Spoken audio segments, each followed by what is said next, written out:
गोरक्षण रोडवरील अपघात प्रवण चौकांना डावलून सार्वजनिक बांधकाम विभागाने स्वतःच्या कार्यालयासमोर गतिरोधक बसवला आहे।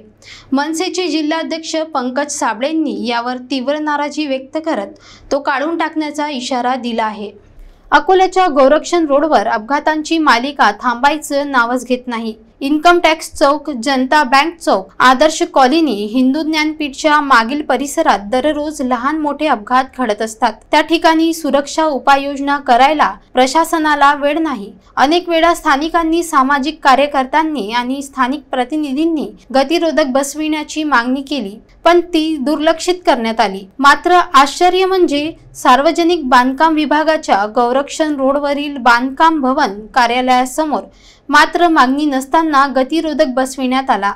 कारण काय, तर अधिकाऱ्यांच्या गाड्यांना त्रास होऊ नये म्हणून। ही कृती म्हणजे मतलबी प्रशासनाचा उत्कृष्ट नमुना म्हणावा लागेल। जिथे जनतेला गरज आहे तिथे दुर्लक्ष आणि जिथे अधिकाऱ्यांची सोय आहे तिथे तात्काळ कृती।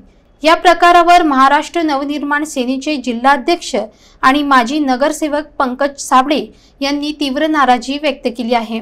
त्यांनी इशारा दिला आहे की जर लवकरच अपघात प्रवण चौकांमध्ये गतिरोधक बसवले गेले नाहीत तर कार्यालयासमोर बसवलेला गतिरोधक मनसेच्या कार्यकर्त्यांकडून काढून टाकण्यात येईल। आता मात्र प्रशासनाला उत्तर द्यावं लागेल की सामान्य जनतेच्या सुरक्षेची किंमत अधिकाऱ्यांच्या गाड्यांपेक्षा कमी आहे का? गेल्या कित्येक दिवसापासून गोरक्षण रोडवर स्पीड ब्रेकर बसवा, जिथे चौक आहे, जसं इन्कम टॅक्स चौक झालं, त्यानंतर इथे जनता बँक आहे, त्यानंतर आणखी समोर सुद्धा काही चौक आहे जिथे घटना रोज ॲक्सिडेंट होतात। मात्र प्रशासन याकडे बिलकुल दुर्लक्ष करते।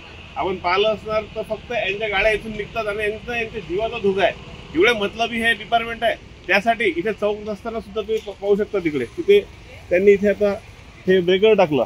खरं जर पाहिलं तर इथे फक्त एक साईडला ब्रेकर टाकलेला आहे, या इकडे तुम्हाला दाखवतो, त्या साईडला ब्रेकर टाकलं नाही, फक्त इथे हे ब्रेकर एक साईड टाकलं की या लोकांच्या, अधिकाऱ्याच्या गाड्या इथून निघतात किंवा याच्या जीवाला धोका नाही झाला पाहिजे, याचा ॲक्सिडेंट नाही झाला पाहिजे, यांना लोकांच्या जीवाचं काही घेणं नाही आहे, स्वतःचा जीव वाचवण्याकरिता फक्त हा इथे ब्रेकर टाकलेला आहे। मी तुम्हाला या माध्यमातून आवाहन करतो की आम्ही सांगितलेल्या संकट जिथे जिथं ॲक्सिडेंट होत त्या स्थळी याने लवकर ब्रेकर जर टाकले नाही तर हा ब्रेकर महाराष्ट्र नवनिर्माण सेना उखाडून टाकणार।